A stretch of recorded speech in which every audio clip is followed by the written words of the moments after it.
Hi, this is Pat Moorhead with More Insights and Strategy, and we are here for another 6.5 live podcast, video cast, depending on the media that you use. And I'm here in Austin, Texas, and I am joined by my amazing co-host, Daniel Newman, co-founder, co-partner, co-something of Futurum Research. How you doing, buddy? Hey, buddy. So still the founding partner, principal analyst at Futurum Research, and always excited to do this multi-research firm podcast that we do on a week in and week out basis. And boy, has 2021 been off to a hot start. And this week, well, I'd like to say it's all about CES, but we've been on twice now. Big acquisition news, Qualcomm acquiring NVIDIA, that got a show. And then we had a big executive shakeup with Intel's hiring Pat Gelsinger from VMware. So we jumped on and did that one too. But now we're here for a more traditional 6.5 here, Pat, covering the 6 biggest things that we heard, saw, and are thinking about in the wake of CES 2021, which wrapped up yesterday, I believe. That's right, Daniel. Normally, we would be tired. We'd be flying back from Las Vegas right now. Neither of us are big partiers, but it is hard to get good sleep in Las Vegas, if nothing more than a time difference. But let's cover the big topics. And as a reminder, this is not for investment purposes. It's for informational, educational, and fun purposes only. We will talk about public companies. So let's jump right in and talk about what HP did. You know, we had a great chance to talk to President HP Inc. President Alex Cho. We had him on for an insider segment to talk about what he was talking about. So I think both of us have an edge on here, and I'm going to put my gratuitous Forbes article on here. Daniel, you had a good wrap up as well. So check his Forbes article out as well. But HP had a lot of great stuff, and it was all about the 3 C's: collaboration, communication, culture. Yeah, thank you. But they brought out a lot of awesome products, and I think first and foremost, Dragonfly G2. If you remember, Dragonfly is this amazing, crazy blue color, thin, light, and connected 2-in-1. I talked about this being a device that people do fight for in my house because it is so different and unique. And essentially, they added 5G and Wi-Fi 6. Pretty cool, Daniel. If you haven't been sampled on that, oh my gosh, look it's us. How about that? If you haven't been sampled on that yet, be sure to do that. Next is the Dragonfly Max, and like many vendors, HP upped its ante in collaboration, adding a 5-megapixel camera, eye-ease display, and a bevy of array microphones. This is something that I'm going to have to test to fully see the impact of it. And there's a pretty picture of it. And then probably the most unique and different announcement were wireless earbuds.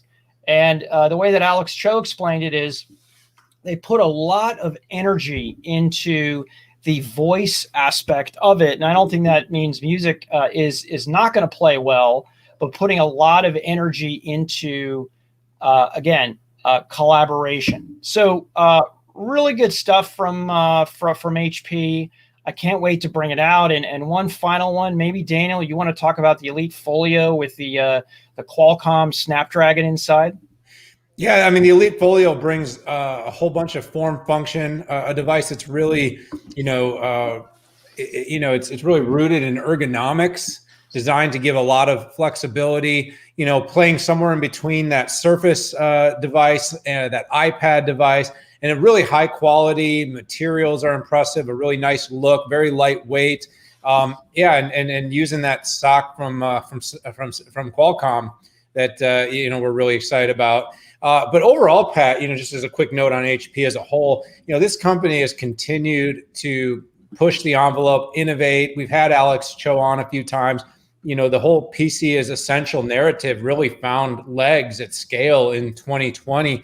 And this continues into 2021, Pat. The first 6 months of this year are going to look a whole lot like 2020. Remote work is going to be perpetual. And the company, I think, put a nice forward-thinking line of new solutions and products out that hit both the spaces, the consumer space and the commercial space, which, by the way, the demarcation continues to shrink, especially in the knowledge worker group. And I was the first to say when the earbuds launched, I was like, oh, great, more earbuds. Like, yeah, just what we need. But I like the story of essentially saying we built something in that's simple, that's integrated, that works. Now, remember why people like Apple's earbuds so much, the AirPods so much, is that seamless, ubiquitous experience to tying it to your iPhone, your iPad, et cetera. That's really the thinking HP had here. Is what if you had a device that was streamlined, simple, especially for all those Zoom and WebEx and Microsoft Teams meetings, for anything else, you know, watching movies, playing games. You know, of course, not at the top end, but, you know, if you just need something to use while you're in motion. So a really solid launch this week, Pat. Yeah, so let's move over to Dell Technologies, and let me put up my gratuitous article. You only get to say gratuitous one more time.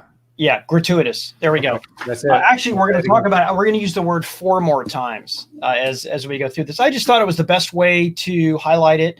And I think people sometimes might prefer to look at this stuff versus stare at you and I the whole day.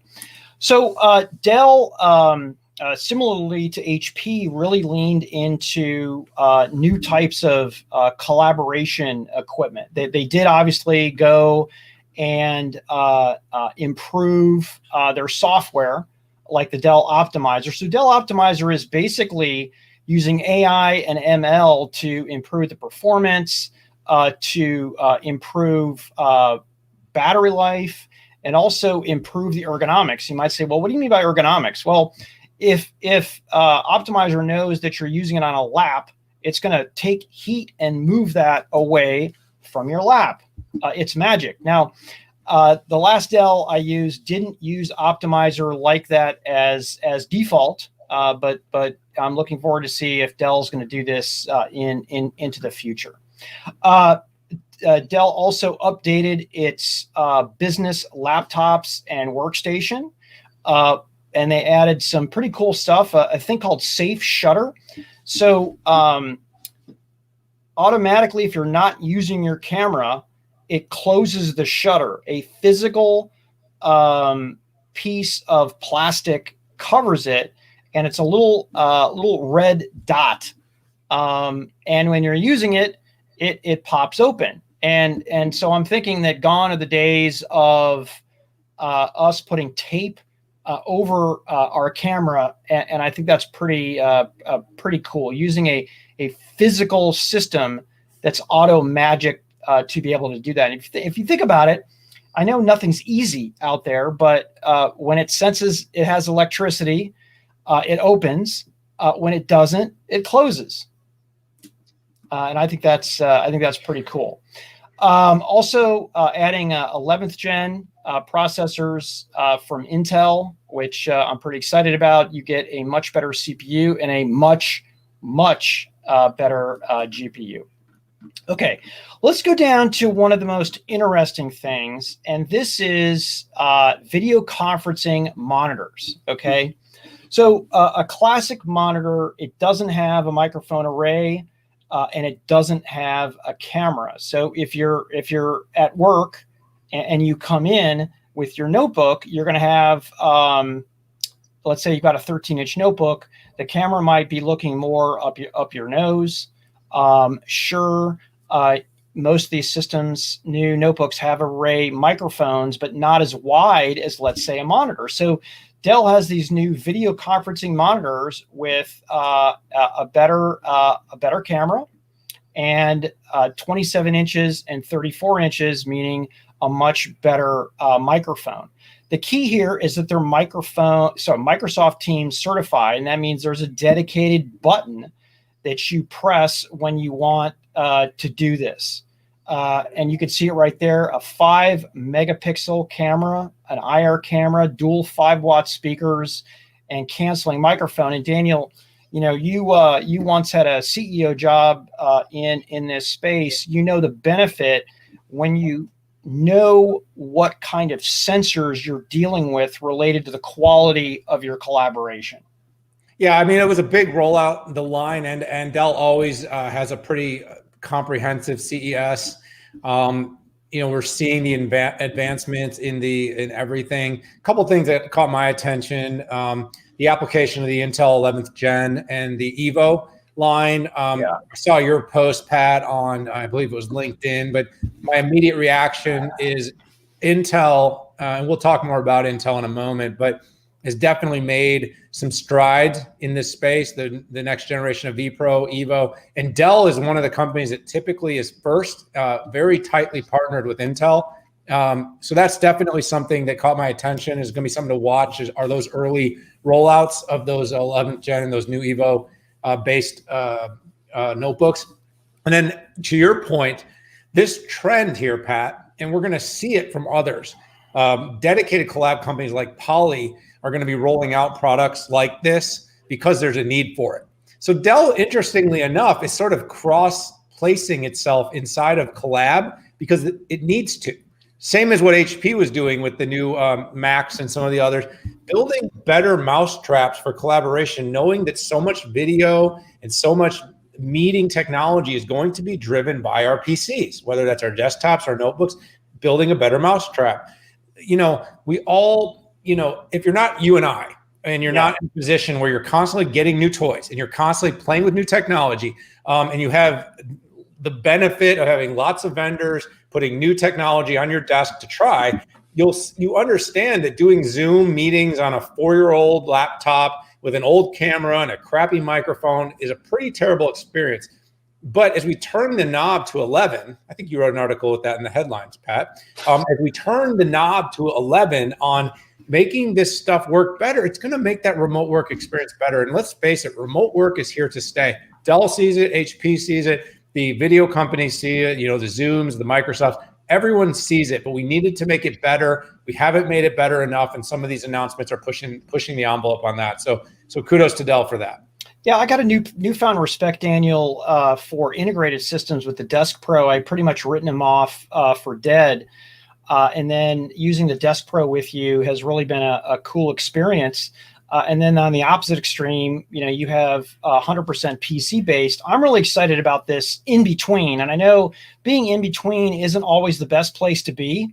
But look at the price differential. Desk Pro from Cisco is $6,000 street price, $10,000 list. And right here, we're looking at a video conferencing monitor for $1,149, right? And I know it's not the same, but I'm really interested to see what the quality trade-off is in this, and maybe this certification is a happy medium. We'll just have to see. All right. Next up is Lenovo, bringing out again a bevy of new products here. And one thing I really appreciated about Lenovo is its willingness to try new stuff and its innovation. And I think that Lenovo brought a lot of that here. They updated their Lenovo Yoga Slim with a new OLED display at a higher resolution and a much higher quality. It's pretty cool. It goes to 90 hertz as well. Typically, you don't see on a consumer laptop like this. The other thing that they did is they upgraded their all-in-one, and this is a really unique all-in-one. Check this picture out, Daniel. You can actually turn that display 90 degrees to go horizontal. So I guess if you want that Snapchat look, you have smartphone. Too bad Quibi or Kibi went out of business or got sold to Roku that had a completely vertical type of content. I was joking. People took me seriously when I was tweeting about this. Is I hope this isn't where monitors were going. But listen, Samsung, second year leaning into this horizontal aspect ratio.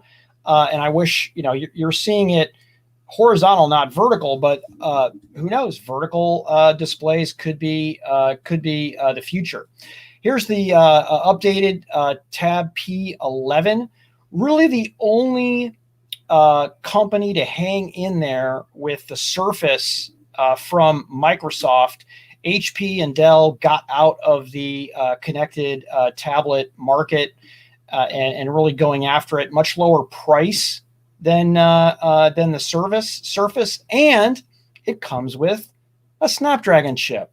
Imagine that, and all the awesome things that go with it. You might be saying, well, wait a second, what about 5G? Well, Lenovo has the first 5G laptop out there, so don't feel bad for them. Lenovo is also a company that hasn't abandoned VR and AR, and they come out with their third generation of smart glasses. Now, these are tethered to the PC, but it's incredible the staying power that this company has, because Dell and HP pretty much exited this market once they realized that it was in the long haul. So I give Lenovo credit for hanging in there. And I have an analyst, Anshul Sag, who is the industry expert on AR and VR, that tells me this is the real deal. Yeah, Lenovo always has a pretty deep bench, Pat. I didn't have a chance to attend the event this year, so great coverage on your end. I will say I've been pretty impressed using the 5G notebook. That's something that from the very beginning, the whole ACPC. Oh, cool. I never got sampled that. Haha. Wah, wah. Wah, wah. But yeah, the 5G, and I used the ACPC with the LTE ahead of that. So, a very nice foundation. That's probably been the area in the integrated on the intelligent device side that I've been watching closest with Lenovo. But definitely sounds like the company's roaring ahead. All these PC makers are continuing to push the envelope. All of them chasing that growing PC business. You heard me, growing PC business.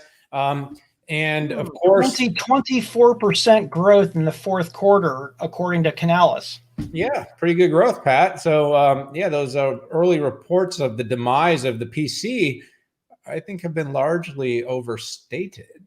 Yeah, and now the debate will be that's weird. Do you want to hit Intel? Like me or something? Let's do it. Oh, funny, that was me. Anyways, let's dive into Intel, and I'm going to find a way to delete that real-time question. Isn't that funny? I put it in the chat, not anything else. Anyways. Yeah, so a lot of things went on with Intel, and you hit on a few of them, and I know you covered it a little bit more in depth, but I think a couple of the things that caught my eye, 11th gen, the renaissance, you could call it, for the Intel Pentium and Celeron brands, really targeting education and some of the opportunities that lie there. This also came with updates to vPro and the Evo. And then additionally, a whole nother, Pat, side of what happened at Intel's event this year was some pretty significant announcements in Mobileye and the autonomous driving and vehicles effort.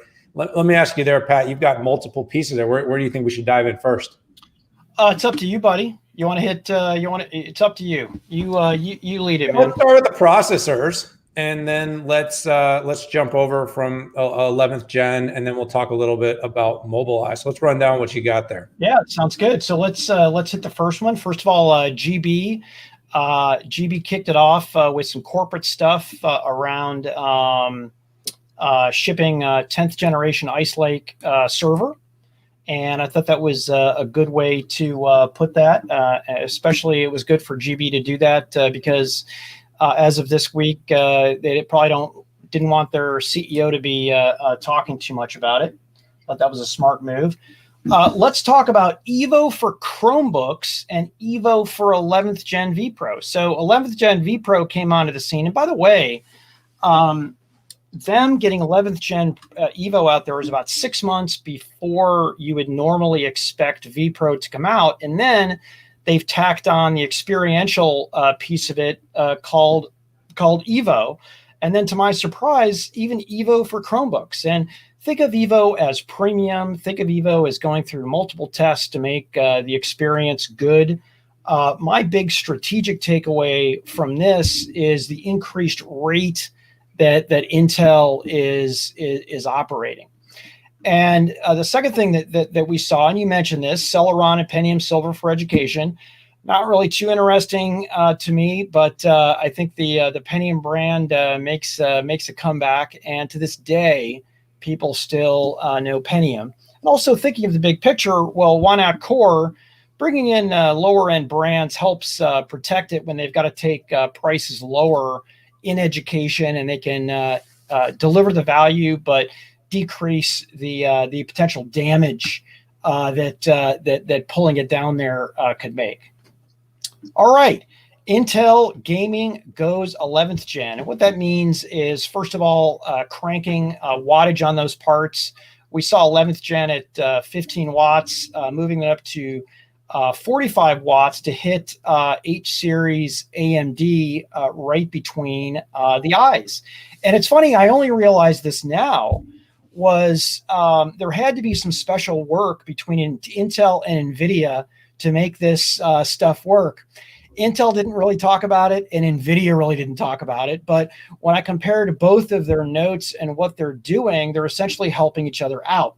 One thing that I really want to see is, what will this 5 gigahertz turbo do?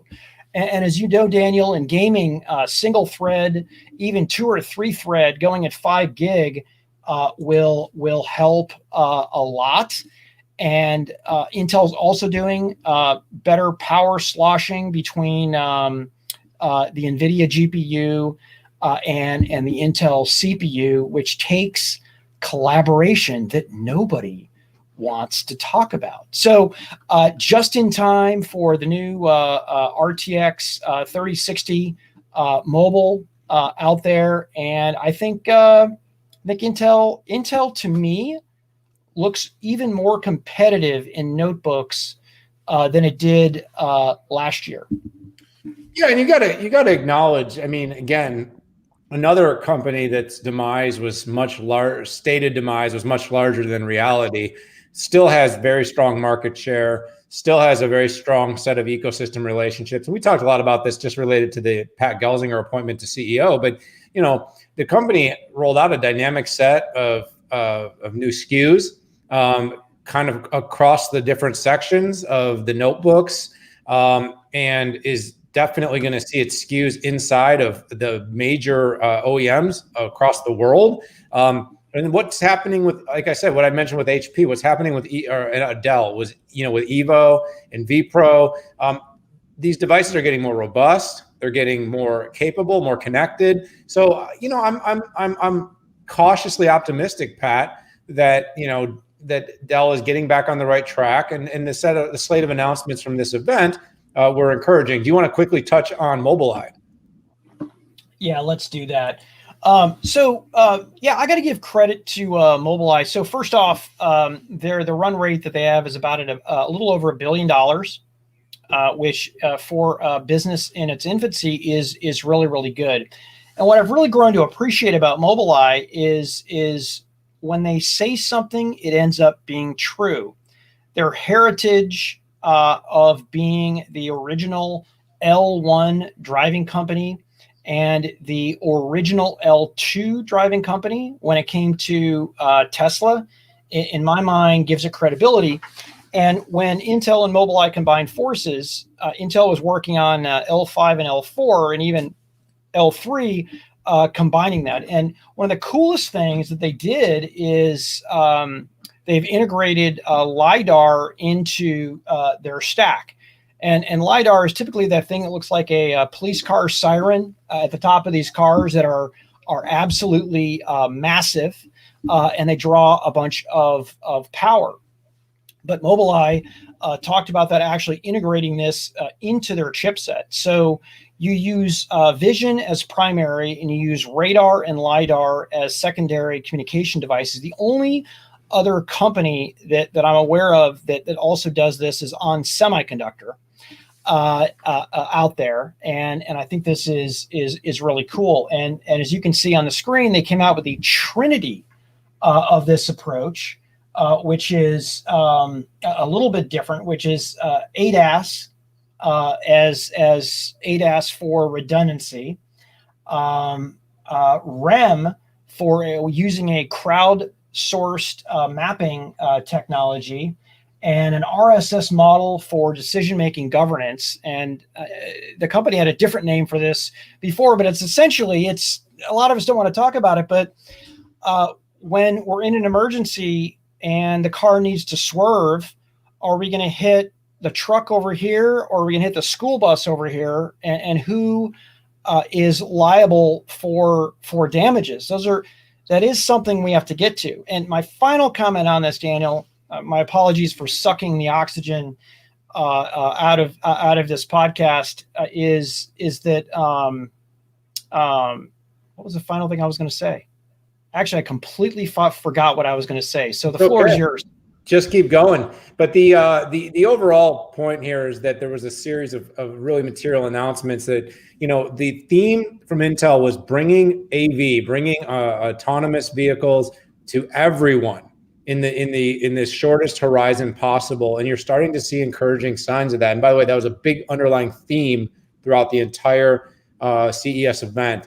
A lot of partnerships, a lot of alliances, a lot of alignment. You've got U.S. manufacturers, European manufacturers, Chinese manufacturers, and by the way, semiconductors and the semiconductor leaders like Intel, like Qualcomm, like NVIDIA are all really taking a major stake. And by the way, they're all kind of working together to compete with Tesla, for what it's worth, because Tesla has obviously and clearly set itself apart in terms of its completeness. But these companies have some really great technology, Pat. So are we going to go to AMD? We're going to go. Let's go right into NVIDIA. I'll admit I missed Jensen up on stage. He does his 8 p.m. keynote, typically right ahead of the official CES keynote. And but the good news is that the company did bring out some pretty awesome sauce, and they leaned into games, and they rolled out Jeff Fisher, who runs all of the gaming for NVIDIA. We don't see Jeff too often, but a really awesome and mild-mannered guy. I've gotten to know him over the last decade, and it's very simple. NVIDIA brought out some new desktop parts, the 3060. Let me scroll down to that. Boy, we write a lot here. Yeah, I brought out the RTX 3060 for desktop, and that's at a lower price. Don't confuse that with the 3060 Ti. And they also brought out RTX for mobile. Imagine that. And I don't mean mobile the phone. I mean mobile as in gaming laptops. And we talked about Intel and how they were doing power sloshing together, moving power between CPU and GPU. And this was a pretty big announcement here. I got hit a lot on, hey, well, can they ship it? And here's my statement without, I'm not NVIDIA. You're going to have to ask NVIDIA. But the ability to ship a wafer is dependent on a lot of things. And one thing is the size of it. The smaller the chip, the more die per wafer. And typically the smaller the chip, the more good die per wafer that come out of the oven. And mobile is definitely smaller. So I'm expecting that. And the 3060, there must be something about that design that gives confidence to NVIDIA. It probably has less rasterization units. That's my first observation, which theoretically could mean that you can get more cookies out of the oven. Yeah, there was a lot going on there, and definitely, the strong focus on notebooks, and taking technology that has been powering some of the more comprehensive desktop units, making them available in their notebook portfolio. I think that was something that got really people fired up. NVIDIA obviously and continually holds a very strong sort of core gaming community, Pat. They're sought after and looked after. The only thing, that maybe gets more attention than NVIDIA when it comes to gaming is the games themselves.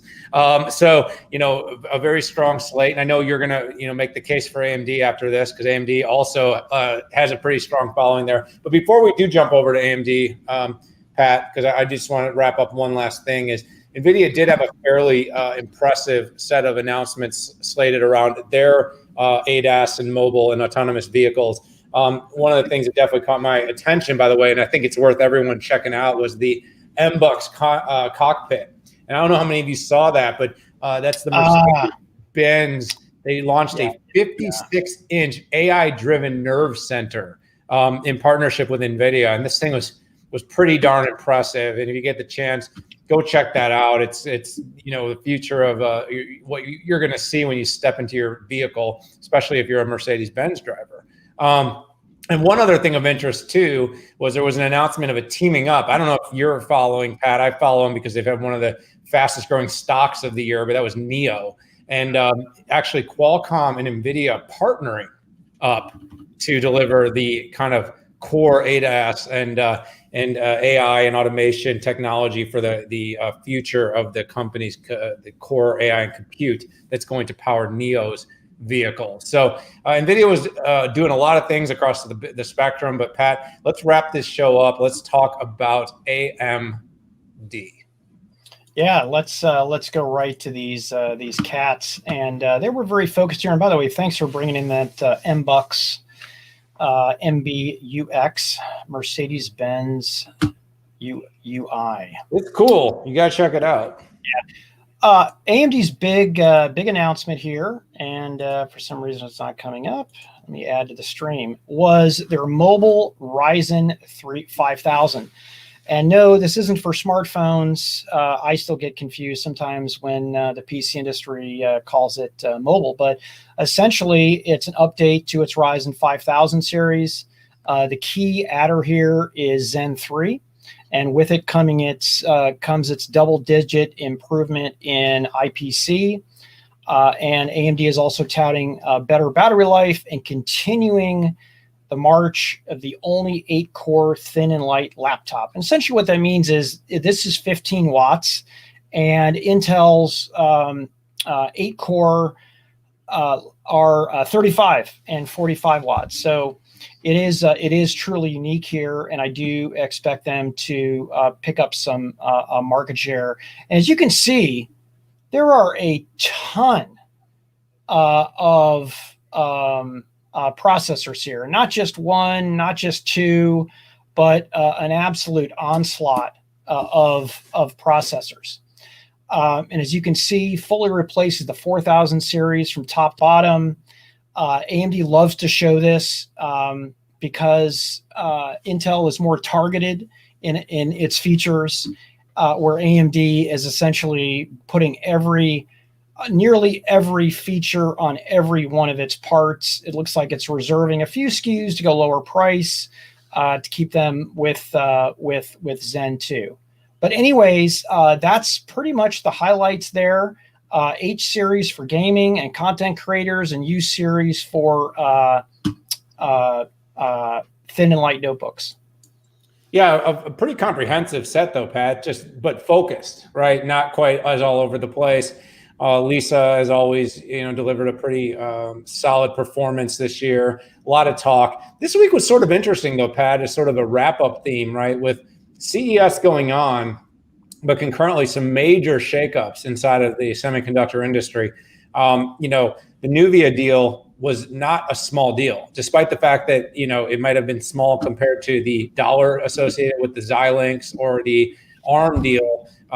It was an interesting kind of a defensive / offensive move by Qualcomm that also impacted a whole set of these chip companies that were all kind of looking at this company. But bigger than that was that, we saw when a company with the stake in the space that Intel has makes such a big change. It was a redirect, right? It was like a squirrel moment. Like I was watching CES, Pat, I was following all the news, and then all of a sudden it was like for a whole day, my attention had to turn completely to what was going on there. And I guess all I'm saying is it was really interesting to see the whole chip market, was in the middle of all these exciting launches, but concurrently all kind of got a re-examination by the markets because of what was this Gelsinger move going to mean. So, just kind of an interesting sidebar of how big broad industry news can impact an event moment, even though CES was such a big moment. And one other thing I did want to say as a wrap up, Pat, and I'd love to get you on this, but what do you think about virtual CES 2021? Because I got to admit, it just felt so different to me. It just felt, it's like, I don't know, when an event isn't live and you don't get that energy of hundreds of thousands of people and really long, uncomfortable lines, waiting for cabs and Ubers and long dinners and crowded hotels. There's just something, every event feels the same size now. You don't get the feeling that this event is the largest virtual event in the world. You just get the feeling it's just another event. Do you think it's sustainable? Let me just put it this way. This year's CES reinforced to me that next year's CES will be live. We'll be there. And while there are things about it that I can't stand, nothing beats face-to-face. Yeah. Well, it's not scalable, but when you do get 500,000 of your best friends in one city, even though it's hard to get across the city, the ability to have human contact is a lot easier than getting on a separate plane and just meeting with one company. We can meet with 25 companies, and conversely, that one company can meet with 50 analysts if they want. Yeah, no, absolutely. I mean, we've been able to create extraordinary scale by being remote, but concurrently we've, like I said, it's sort of just taken a lot of the shine off of every announcement. And it's nothing personal. It's something you and I have been coaching the industry on for the last 6-9 months since COVID. We have 1,000 companies plus all making all the big splashes all at the same time with no live element, with no ability to like really rile up a crowd. It's kind of like watching the NFL with an empty stadium. It's one thing to watch an NFL game on TV. It's another thing to be there in the stadium, unless you're a Browns fan, and then you're sort of in the moment right now because you're in the second round of the playoffs. I give NFL credit. The fake cheering works for me. It's amazing, but it's not as good at being there. Daniel, we got to wrap this up. Great to see you. I just want to thank the audience for hanging in there. As you would expect, we went long. We had a lot of topics we had to get through. If you like what you heard, go to our YouTube channels and press that like button. And if you really, really, really like it, press the notification button so you know when we are live, when we are going live, or when we have a new segment. Have a great weekend. If you follow the NFL, I hope your team wins and your goats have their day and you win all those amazing bets. If you get into that, I might have to bet my house on the Browns. Maybe not, but it's going to be more than a 10-point spread. I'm just glad that the Browns are in there. Have a good one. Take care.